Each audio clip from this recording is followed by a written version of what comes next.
Salam alaikum. اليوم غادي نشوفوا le langage HTML, exactement la création d'un formulaire et l'utilisation de JavaScript pour effectuer un calcul. Alors, au niveau de l'HTML, qu'est-ce qu'on va faire? On va insérer ou bien créer trois zones de texte. Trois zones de texte, par exemple, comme vous le voyez sur l'illustration, YS, voilà. Et un bouton de commande, voilà, se nomme par exemple ici calculer. Voilà, calculer. Et deuxième bouton de commande, c'est effacer ou bien nouveau. Ok, effacer ou bien nouveau. Alors, lors de l'exécution de ce programme, vous allez taper un nombre ici, par exemple 10. Et sur la zone de texte Y, par exemple 20. Et lorsque vous cliquez sur calculer, qu'est-ce qu'il va vous donner? Il va vous donner ici 30. Ok? Voilà. On va le réaliser avec le langage JavaScript ou bien VBScript. Ok? L'HTML vous permet de présenter la conception, c'est-à-dire Graphical User Interface. Voilà, c'est un interface utilisateur graphique. Mais pour effectuer le calcul, c'est-à-dire pour qu'il puisse réaliser X plus Y et il va vous donner ici le résultat. Alors on ne peut pas le faire dans l'HTML, mais il faut intégrer un autre langage de programmation JavaScript ou bien VBScript. Alors on commence pour le réaliser. Alors maintenant on va lancer le bloc-notes, Notepad, et on tape la structure de l'HTML, donc head, title, /title /head. Voilà. Ici, body, voilà, le corps du programme. Ici, /body /HTML. Alors, entre body et body, on va essayer de créer la conception graphique. Ok. Alors, la conception, c'est-à-dire l'interface graphique utilisateur. Donc ici, par exemple, X, input type est égal à texte, voilà. Name est égal à X, value est égal à le vide, Alors pour le X, la même chose pour Y et la même chose pour S. Alors Y, ici S. On va changer le nom de la variable mémoire. Hein. Name Y, name is S. Il nous reste maintenant le bouton de commande. Alors le bouton de commande, c'est type bouton. Voilà, bouton. Name, par exemple, A. Value, le message qui sera affiché dans le bouton de commande. Calculer.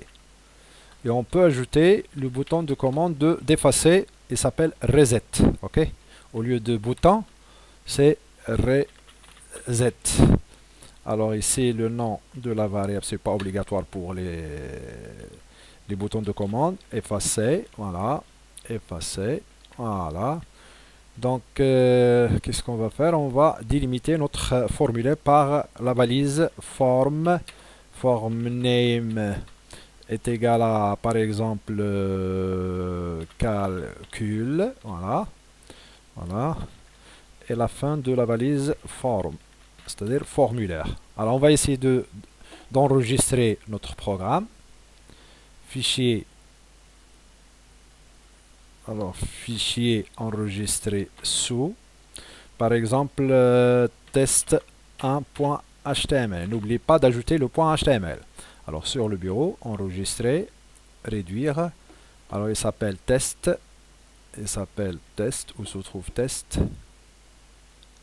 Voilà le programme test. On va essayer de l'exécuter. Voilà.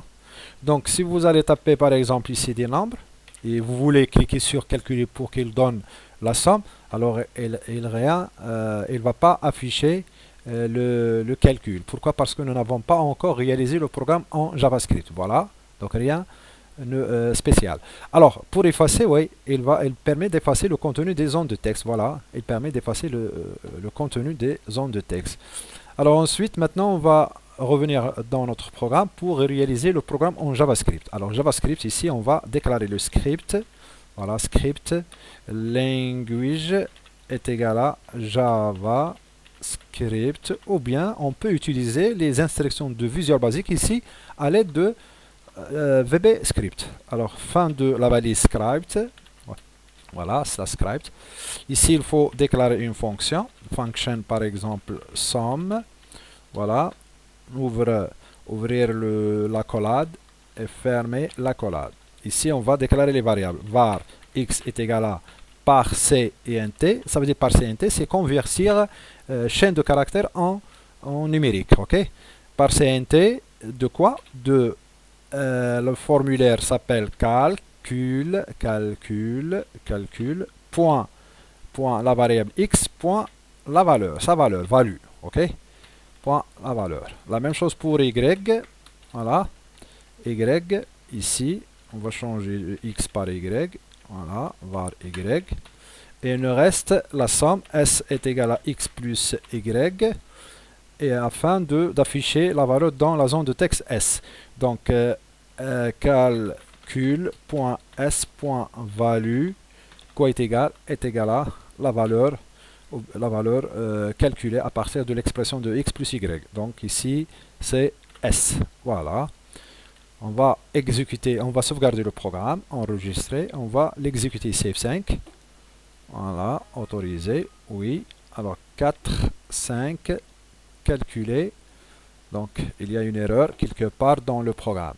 Donc par C et int, calcul, voilà, il s'appelle calcul. Ah, oui. Donc il faut appeler le programme ici. Il faut appeler la fonction en clic est égal à quoi? Est égal à le nom de la fonction, c'est sum. Le nom de la fonction en clic. Voilà, donc la function sum script language JavaScript par CNT S calcul point S point value S. Voilà, on sauvegarde, enregistrer l'exécution 4, 5, calculer, voilà, 9, c'est très bien. Donc 20 ici, par exemple ici 30, calculer, voilà, 50. Effacer, il va effacer le contenu pour refaire à nouveau de retaper d'autres chiffres, ok? Alors 74, calculer. Voilà le programme en HTML plus le JavaScript. Hein. J'ai intégré le JavaScript dans le langage HTML et j'ai effectué le calcul. Si vous voulez mettre le moins, alors vous pouvez par exemple ajouter une autre zone de texte ici, une autre zone de texte, voilà, qui s'appelle par exemple la différence, diff, voilà, on va la nommer ici D, voilà, qu'est-ce qu'il va faire? Il va calculer, donc ici, D est égal à x moins y, voilà, calcul, S, ici D, voilà, est égal à D. Alors, sauvegarde le enregistrer, F5, vous avez deux zones de texte, voilà, 45, 10, 10, si vous faites calculer, alors là, il va faire la somme, 45 plus 10, c'est 55, 45 moins 10, c'est 35, la différence. Si vous voulez faire la multiplication, la division, n'importe quel calcul, ok? Donc, voilà, c'est terminé pour aujourd'hui, ce qui concerne le langage HTML plus JavaScript. Voilà. La prochaine fois, on va utiliser les matrices dans la page web, hein, les matrices. Donc, vous n'avez pas besoin d'un langage d'insérer dans le système. Si vous avez tout simplement le JavaScript, c'est-à-dire vous avez le bloc-notes, ok? Vous faites tout simplement le bloc-notes, notepad, ici, et vous tapez notepad, et vous pouvez taper les instructions dans cet éditeur de texte afin de le compiler, c'est-à-dire de lui donner l'extension .html. Donc c'est terminé pour aujourd'hui et à la séance prochaine, Inch'Allah, on verra d'autres programmes.